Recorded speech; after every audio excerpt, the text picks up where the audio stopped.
উনি কে? উনি আপনার যদি সময় থাকে ওদিকে যান। আমি তার উত্তর দেওয়ার জন্য বসিনি। দিলীপ ঘোষের কথা বল।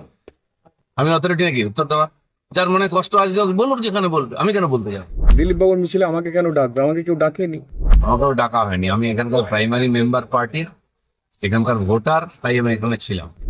জেলা সভাপতিও ফোন করেনি, জেলা সভাপতি মেসেজও করেনি, কেউ কিছু করেনি। 3 দিন ধরে তারা প্রচার চালিয়ে গেছে যে রাহুল সিনহা মহাশয় এবং দিলীপ ঘোষ মহাশয়ের মিছিল হবে খড়গপুরে।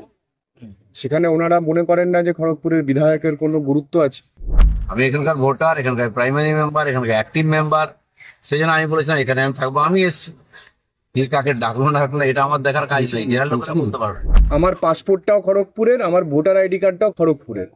বর্তমানে যিনি এমপি আছেন এবং প্রাক্তন যিনি এমপি, তারা কিন্তু মেদিনীপুরের ভোটারও নয়, মেদিনীপুরের পাসপোর্টও কারোর কাছে নেই। একজনের ঝাড়গ্রামের আর একজনের হলো কলকাতা। আরো কষ্ট থাকলে তার ব্যবস্থা আছে। কেউ পার্টি ছেড়ে চলে যাচ্ছে, তার দায় কে নেবে? কে অন্যের সঙ্গে বসে মিটিং করবে, চা খাবে বসে টিএমসি তে গিয়ে, তার দায় দিলীপ ঘোষ নেবে নাকি পার্টি নেবে? কেন ডাকে না রিয়েলাইজ করুন তারা। তো সৌজন্য বিনিময়তা রাজনীতি যারা করেন তারা ওটা তারা আলমারিতে তুলে রাখুন। মানুষ মাঠে যারা কাজ করছে তারা শহীদ হচ্ছেন, তাদের রক্ত ঝরছে।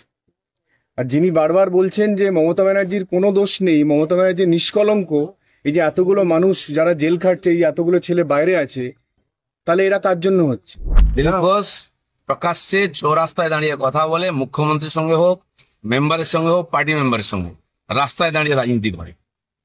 কারো খারাপ লাগতে পারে, কারো ভালো লাগতে পারে, দিলীপ ঘোষের কিছু যায় আসে না। আর এইভাবে করেছে দিলীপ ঘোষ, পার্টি আগামী দিনেও করবে, জেনে রাখো।